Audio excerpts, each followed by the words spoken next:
Pour ce module, on va regarder un petit peu ce que toute personne qui a accès au système centralisé de l'application puisse accéder à toutes les datas en les exportant ou en les important. On va le faire en deux phases. On va d'abord montrer comment on peut, à partir de n'importe quel écran de liste, faire un export de données. Je vais prendre un exemple assez simple. Donc, je me suis connecté en tant que membre d'une maison de jeunes, en tant que coordinateur. Et à partir de tous les modules, donc dès qu'on a accès à un module, je prends l'exemple des membres. J'ai plusieurs types de listes, on en avait parlé dans une autre vidéo. On peut toujours afficher des listings un peu plus complets et avoir le mode liste. Donc toujours à droite ici, des affichages en pavé ou en liste pure. Alors ce qu'il faut retenir dans cette phase d'exportation, c'est que dès qu'on a une liste, les boutons d'exportation apparaissent. Donc dès qu'on a une liste bien normée comme ceci, on a directement le petit bouton tout exporter qui est disponible. Et le simple fait de le cliquer va faire un export automatique de tout ce qui est présenté dans la liste. Donc tout de suite générer un fichier Excel. Donc là c'est le par défaut. On ouvre un Excel qui s'est téléchargé sur la machine avec toutes les colonnes qui étaient présentes à l'écran. Voilà, c'est la partie la plus facile. Le nom qui était affiché se réaffiche. Et là ça permet déjà de manipuler les données comme vous savez le faire éventuellement en Excel. Phase 2, on peut aller beaucoup plus loin, donc de dire dès qu'on a une liste comme ceci, on peut effectivement sélectionner tout ou quelques éléments de la liste et en faire des actions. Donc à tout moment, on va pouvoir venir chercher ici un bouton exporter qui va aller beaucoup plus loin que le bouton automatique qu'on a vu juste avant. Exportation vous présente un outil complet de sélection de toutes les datas disponibles derrière la liste qui est concernée. Donc on va va pas jouer sur tous les détails, mais en tout cas dire, pour l'instant, l'exportation me propose le nom, l'état actuel de l'adhésion, le membre associé par défaut, parce que c'est ce qu'il y a dans la liste derrière devant nous, mais on peut aller beaucoup plus loin et dire, je voudrais aller rechercher peut-être l'adresse de facturation complète ou un certain bout, et avec un 5 petit plus, on va aller ajouter à l'exportation les différentes possibilités qui sont affichées ici. Donc la complexité, elle est que dans chaque module, il y a des listes différentes, avec des datas différentes et des champs de données différents.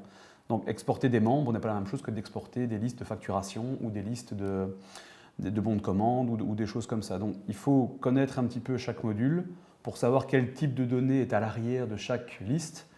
Ici par exemple, on peut se dire, pour un membre, on peut aller voir, peu importe quel membre, qu'il y a pas mal de data, l'adresse email, plein de data derrière à chaque fois ici. Forcément, si on veut exporter une data précise, il faut repérer un petit peu le libellé que ça représente, se positionner sur le membre et tenter une exportation et voir un petit peu ce que ça donne. Donc, je ne vais pas dire que c'est un petit peu d'essai-erreur, mais c'est de se rendre compte d'où on est, de quelles données potentiellement derrière pour pouvoir la retrouver ici en listing ou faire des recherches sur adresse par exemple. Et on voit un peu l'adresse complète. On voit un petit peu l'adresse de facturation, on en a parlé tout à l'heure, avec des sous-champs ou un type d'adresse ou une adresse de site. Et à chaque fois, avec le petit plus, on vient faire une sélection complète. Alors, il y a plein d'options aussi. Je veux mettre à jour les données après, c'est pour réimporter derrière des choses qui ont été modifiées en Excel. C'est un cas intéressant, donc je l'explique en quelques instants. En cochant ce bouton, il va y avoir une colonne en plus qui va être exportée. Et lors d'un import futur, le système a détecté que c'est le même identifiant et au lieu de créer une nouvelle donnée à l'importation, il va se dire non, c'est ce membre-là qui doit être mis à jour. Donc on aura pu changer les choses en Excel et les mettre à jour grâce à ce petit bouton-ci.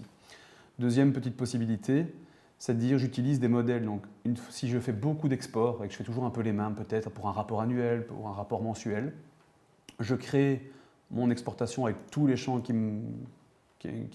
dont j'ai besoin et je vais éventuellement peut-être en créer un nouveau modèle.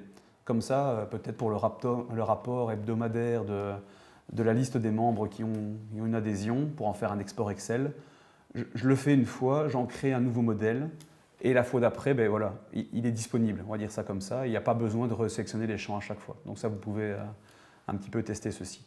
Une fois que tout est choisi, le simple bouton exporter, même chose que tout à l'heure, exporte les différents champs dans un fichier Excel qui est directement disponible sur votre... Ici, j'avais choisi qu'un seul Bien évidemment, je ne sais pas si vous l'avez remarqué, j'étais peut-être un petit peu vite. Je n'avais choisi qu'un seul membre, et donc il m'a exporté qu'un seul membre. Si je choisis tous les membres, je refais l'expérience, action, exporter.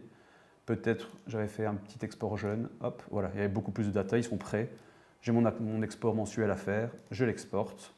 Me voici dans un fichier Excel avec tous les jeunes de la base de données ici de test à votre disposition.